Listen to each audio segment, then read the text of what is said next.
जय महाकाली भक्तों आज जो मैं चीज़ बता रहा हूँ आपको, ये चीज़ें सिर्फ एक गुरु बताता है अपने शिष्य को। ये बाहर किसी से बात पता नहीं चलती।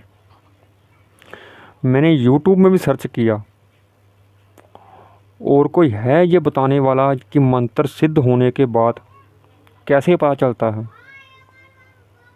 लेकिन किसी ने भी सही बात, 2-4 वीडियो देखी मैंने, सारी तो नहीं देखी, लेकिन किसी ने भी यही बात सच नहीं बताई। लोगों ने कहा, मैंने वीडियो देखी एक आदमी की, लोगों ने कहा उसमें मंत्र सिद्ध होने के बाद हमारे अंदर एक धुनी बन जाती है उसकी, और वो चलता रहता है अपने आप।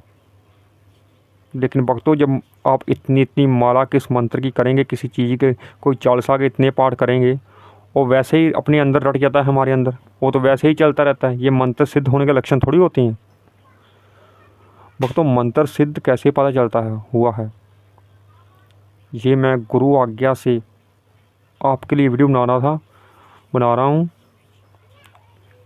और आपको सही बात बताऊंगा कि मंत्र सिद्ध होने के बाद कैसे पता चलता है। अगर आप मंत्र को सिद्ध करेंगे तो आपको खुद पता चलेगा कि गुरुजी ने सच बताया था। और उससे फिर काम कैसे लिया जाता है भक्तों, ये बात किसी ने नहीं बताई।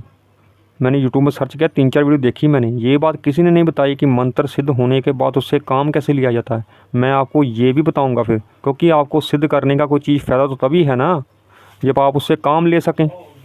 आप सिद्ध करके क्या करेंगे मंत्र को, जब आपको यही नहीं पता कि उससे काम कैसे लिया जाता है।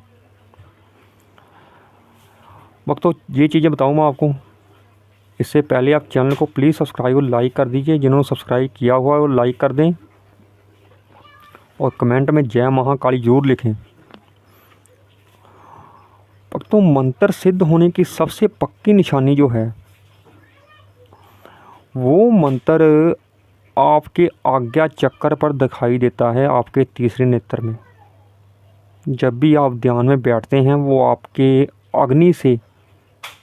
अग्नि के अक्षरों से वो आपके आज्ञा चक्र में दिखाई देता है। और ये लक्षण भी होते हैं जो मैंने YouTube में देखे हैं कि वो मंत्र आपके अंदर चलना शुरू हो जाता है। लेकिन मेन जो निशानी है वो ये है, और जिसका आपने मंत्र सिद्ध किया है वो देवता आपको अनुभव कराता रहता है, एक एहसास अपने होने का आपको कराता रहता है। उसके दर्शन भी आपको होते हैं सपने में। और मंत्र सिद्ध होने के बाद काम कैसे लिया जाता है उससे यही बताऊंगा मगर, लेकिन कुछ लक्षण मैं आपको और बता दूं। एक तो भक्तों उस मंत्र के प्रति आपकी एकाग्रता बढ़ती है। आप जब वो मंत्र जाप करने बैठते हैं तो आपका ध्यान पूरा ही उस मंत्र की तरफ रहता है, बाहर कहीं भी आपका ध्यान नहीं जाएगा, फिर कहीं भी ध्यान नहीं बढ़ता आपका। पूरी एकाग्रता आपकी उस मंत्र के प्रति होती है और वो मंत्र ऐसा बन जाता है कि आप 11 माला करते हैं तो 12 माला करने को आप दिल करता है। अगर आप 100 माला भी कर देते हैं तो 101 माला आपका करने को दिल करता है। वो मंत्र जाप करते वक्त आपको ऐसा बिल्कुल नहीं आपके अंदर आएगा कि मैं इस मंत्र को छोड़कर उठ जाऊं, जब वो मंत्र सिद्ध हो जाता है। क्योंकि ऐसा लोगों के अंदर आता है, जब भी आप मंत्र जाप करने बैठते हैं तो 2-3 माला करने के बाद ही आपका मन जो है वो बंटना शुरू हो जाता है। पहली बात कि 1 माला जाप में भी आपका मन भटक जाता है, आपका ध्यान कहीं और चला जाएगा। ये चीज़ें आपके साथ जरूर होती होंगी। जब भी आप मंत्र जाप करने बैठते हैं आपका ध्यान कहीं और चला जाता है। जहाँ आप मंत्र जाप कर रहे होते हैं और ध्यान आपका कहीं और होता है संसारी चक्रों में।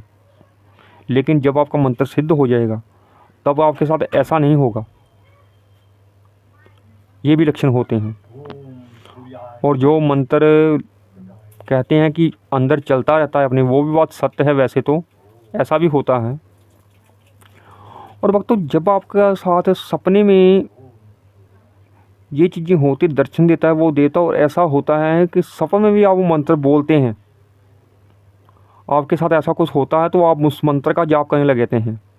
कोई भी आपके साथ घटना घटती है, कोई आप मुसीबत में होते हैं सपने में, तो आप उस देवता को पुकारते हैं, उस मंत्र का जाप करते हैं। ऐसा भी होता है।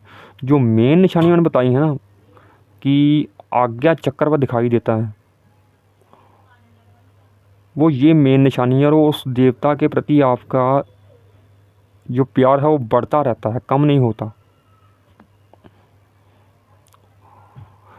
और इससे फिर काम कैसे लिया जाता है? जिसका भी आपने मंत्र जाप किया है उसको अपनी मनोकामना बोलकर आपने उसका जो भी शुभ दिन है, जिसका भी आपने मंत्र जाप किया, जैसे महाकाली का विशेष दिन है शनिवार को, अगर आपने महाकाली का मंत्र सिद्ध किया है कोई, शनिवार को आपने 21 माला जाप कर या 31 माला या 101 माला, अगर आपकी मनोकामना को बड़ी है तो 101 माला जाप करें।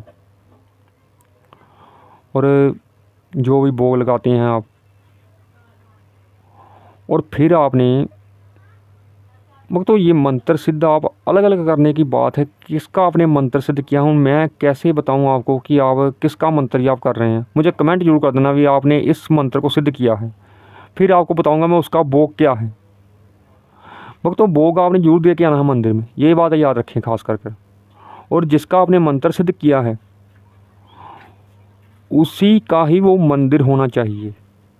जैसे लगा लो आपने भगवान शिव का मंत्र सिद्ध किया है, लेकिन भगवान शिव का मंत्र आप सिद्ध कर नहीं सकते क्योंकि उसकी जप संख्या बहुत है उसका मंत्र सिद्ध करने की। और भगवान विष्णु के मंत्र की भी जप संख्या बहुत है, सबसे कम जो है वो महाकाली के मंत्र की जप संख्या है, वो जल्दी सिद्ध हो जाता है। लेकिन उसमें अनुभव बहुत डरावने होते हैं फिर थोड़े से, और वो जल्दी सिद्ध नहीं होता चाहे जप संख्या उसकी कम है। आपने 31 माला जाप करके 21 माला जाप कर एक माला का आपने हवन भी करना है। फिर हवन करने के बाद फिर आपने दूसरे दिन या किसी मंगलवार के दिन या शनिवार के दिन, अगर आपने महाकाली का मंत्र जाप किया तो शनिवार को ही भोग देकर आएँ और किसी दिन न जाएं।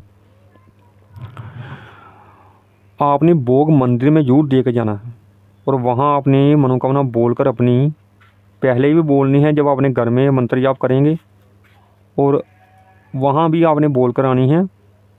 और भक्तों आपके घर में और मंदिर में समझ लीजिए कि ज़मीन आसमान का फ़र्क होता है। जो मंदिर में मूर्तियाँ होती हैं ना उसमें साक्षात भगवान बैठे होते हैं, क्योंकि पंडितों ने मंत्रों के द्वारा उनकी प्राण प्रतिष्ठा की होती है, जागृत किया होता है उन मूर्तियों को। ये घर में आपकी जो फ़ोटो लगाई होती है, मूर्तियाँ आपकी होती हैं, उनकी आप कई तो प्राण प्रतिष्ठा करा लेते हैं, लेकिन बहुत ज़्यादा लोग हैं जो नहीं कराते, ऐसे ही मूर्तियाँ लेकर रख लेते हैं घर में। लेकिन मैं एक बात कहूँ आपसे, मूर्तियाँ जब आप घर पर लेकर आते हैं ना तो उसकी प्राण प्रतिष्ठा करा के लाया करिए, ऐसे मत घर में रखा कीजिए। फ़ोटो आप रख सकते हैं ऐसे ही, फ़ोटो की बात और है। और माला जिस पर आप जाप करते हैं वो भी ऐसे लाकर दुकान से मैं 36 बार चिल्ला कर बोल बैठा हूँ आपको कि प्राण प्रतिष्ठा करा कर ही उस पर मंत्र जाप किया कीजिए। और एक माला फेरने की विधि होती है, वो भी देखें आप कि कैसे माला फेरी जाती है। आप मुंह उठाकर माला फेरने लग जाते हैं, माला का जो सुमेरु है उसे पार नहीं करते, और आपकी जो तर्जनी उंगली है और जो पहली उंगली है ये माला के साथ टच नहीं होनी चाहिए जब आप माला फेरते हैं, ये भी याद रखें। और माला को गौमुखी में रखकर फेरा करें। और भक्तों जब आपने मनोकामना पूरी करनी तो आपने हवन जरूर करना है, या 21 माला या 31 माला जाप कर या 101 माला, एक माला का ज़्यादा माला चढ़ाइए ना करें। और हवन कैसे किया है इसको बिल्कुल सरल विधि मैंने यूट्यूब में डाली हुई है, वो वहाँ से आप चैनल पर जाएँ, वहाँ से देख लेंगे हवन कैसे किया जाता है।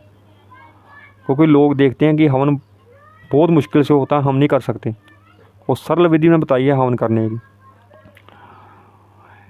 ऐसे ही भक्तों मंत्र से काम लिया जाता है। उसके बाद मंदिर में जब तक आप भोग नहीं देंगे, एक डिब्बा मिठाई का, नारियल उस पर कलावा बांध कर 11 पर रख कर जिस देवता के आपका मंत्र सिद्ध किया है उसी देवता को जो भोग होता है मंदिर में देकर आते हैं लोग, वो भोग आपने देना है। विशेष बात बता दूं मैं आपको कि महाकाली का मंत्र अगर सिद्ध किया है तो उसका भोग क्या है। उसका भोग है भक्तों, एक डिब्बा आपने मिठाई का लेकर जाना है, एक नारियल, उस पर कलावा बांधकर आपने 11 पे रख देने हैं आपने। ये 2 चीज़ें तो मेन आपने लेकर जानी है। और भी कुछ लेकर जाना चाहते हैं तो आप वो भी लेकर जा सकते हैं, लेकिन जब आपका कार्य सिद्ध हो जाए तो महाकाली को जो आपने भोग बोला है वो आपने दे कर आना पड़ेगा आपको। अगर आपने नहीं दिया तो आप बहुत बड़ी मुसीबत में फंस जाएंगे। याद रखें ये खास करके मेरी बात को, कि महाकाली उग्र देवी हैं। कुछ ही पूछना हो तो कमेंट कर सकते हैं। जय महाकाली।